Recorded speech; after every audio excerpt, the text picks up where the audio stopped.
Hi everyone. Thank you Ate Maki for the nasi kerabu and the sticker Nasi and the ribbon. Kita selalu so makan. sedap doa. Thank you Ate Mama. Okay.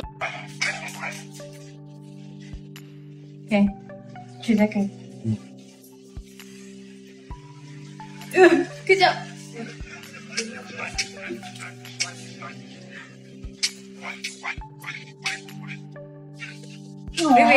Nama penuhnya ialah Rania Al-Sadat binti Sharaf Al-Sadat. Dia yang mesra dipanggil Rania ini menurut laporan media berumur 25 tahun pada 2025. Menerusi akaun LinkedIn yang dipercayai miliknya menyatakan bahawa tarikh lahirnya ialah pada 4 Ogos. Di platform sama tertera maklumat bahawa dia berkhidmat sebagai peguam bela dan peguam cara Mahkamah Tinggi Malaya. Dia mempunyai ijazah sarjana muda undang-undang daripada Ahmad Ibrahim Kuliah of Law, iaitu sebuah fakulti undang-undang di Universiti Islam Antarabangsa Malaysia.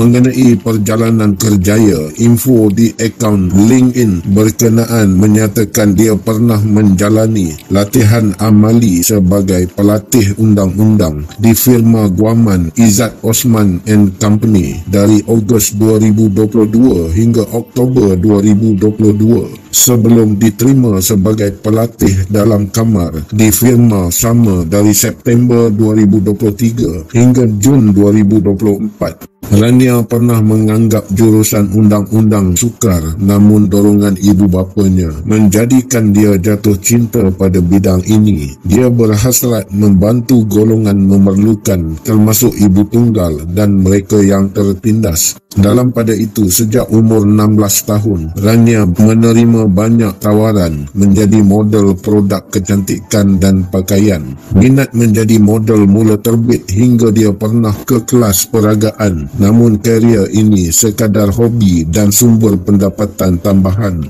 Dia juga suka membuat kek dan pernah menjual kek secara dalam talian, selain pernah membuat bisnes kecil-kecilan dan membuka booth di beberapa lokasi jualan. Sejak umur 20 tahun, Rania minat mengumpul barang kemas dan menyimpan emas kerana melihat nilai emas yang semakin tinggi. Jika ada rekaan yang diminati, dia pasti akan membelinya. Selain itu, dia juga mempunyai lesen menyelam pada 2014. Pada 2021, dia pernah mengalami kecederaan gegendang telinga kiri ketika menyelam hingga dimasukkan ke hospital akibat tekanan dalam air. Apapun, dia berharap dapat menyelam di pulau-pulau yang terdapat di Maldives suatu hari nanti.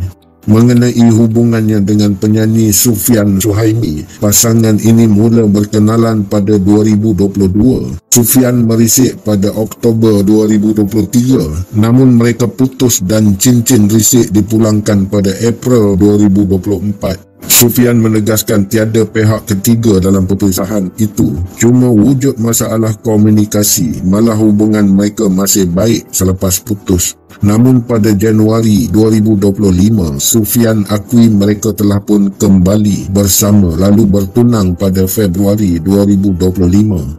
Mereka bernikah pada 2 Mei 2025 dalam majlis tertutup di Masjid Wilayah Persekutuan Kuala Lumpur. Rania menerima mas kahwin 1 dinar emas dan 3 dulang hantaran berbalas 5, termasuk cincin dan gelang buat pengantin perempuan ini. Sufyan memaklumkan majlis resepsi hanya akan melibatkan keluarga terdekat sahaja. Kedua-duanya juga akan kekal fokus pada kerjaya masing-masing selepas berkahwin.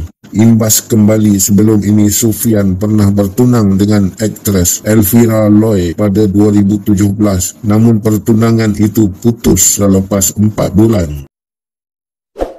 Terima kasih kerana menonton. Kalau anda suka video ini, jangan lupa untuk like, share dan subscribe.